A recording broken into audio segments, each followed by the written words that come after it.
নমস্কার।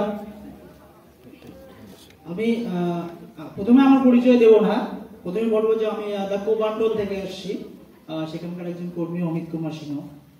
তো আমার কোবান্ডল চ্যানেলটা খোলার উদ্দেশ্য হচ্ছে এখনকার ইয়ং জেনারেশনকে মূলত মোটিভেট করার জন্য, যে আগে যারা পরিশ্রমের মানুষ ছিল, শিল্পী হোক যে কোনো ক্যাটাগরির হোক, তারা কতটা স্ট্রাগল করে আজকে তারা সাকসেস হয়েছে, সেই সব সাকসেস স্টোরিগুলো শুনে তাদেরকে মোটিভেট করতে, যে পরিশ্রম ছাড়া কখনো সফলতা আসে না, বা যদিও বা আসে সেটা ক্ষণিকের জন্য, সেটা বেশি দিন দীর্ঘ হয় না।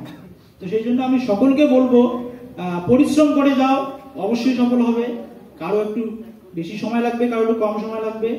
আর সমগ্র ইউটিউবার, শুধু ইউটিউবার না, যারা যে ক্যাটাগরি আছে সকলের পাশে আমি আছি, সকলের পরিশ্রমের গল্প শোনানোর জন্য আমি আছি।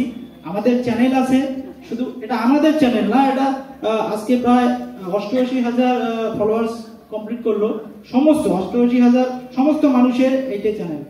আমরা তো শুধু কর্মী। তো আমি সকলকেই বলবো যে পরিশ্রম করে যাও, সফলতা আসবে। আর আমি আমাদের চ্যানেল নিয়ে আপনাদের সকলের পাশে আছি, সবসময় থাকবো। আর ধন্যবাদ জানাই এখানকার উদ্যোক্তাদের, যারা এত বড় একটা প্রোগ্রাম অ্যারেঞ্জ করছে। এদের উদ্দেশ্য হলো আমাদের কুচবিহারের যত ইউটিউবার রয়েছে তাদেরকে সবাইকে একত্রিত করে একটা কমিউনিটি তৈরি করা, যাতে কোনো সমস্যা হলে সবাই একসঙ্গে কাঁধে কাঁধ নিয়ে সেটা প্রোটেক্ট করতে পারে, বা একসঙ্গে কাজ করতে পারে, যে সকলের যাতে সুবিধা হয়। আর আশা করি 3 বছরের মধ্যে সেটা আমরা সকলেই তৈরি করতে পারবো। এই একতাটা সকলেরই দরকার, সব প্রফেশনের দরকার। একতা না থাকলে কখনো কোনো জিনিস সঠিকভাবে তৈরি হবে না। তো অবশ্যই পাশে থাকবেন, আমরা তো সবসময় আসি, এইটুকুই বলবো।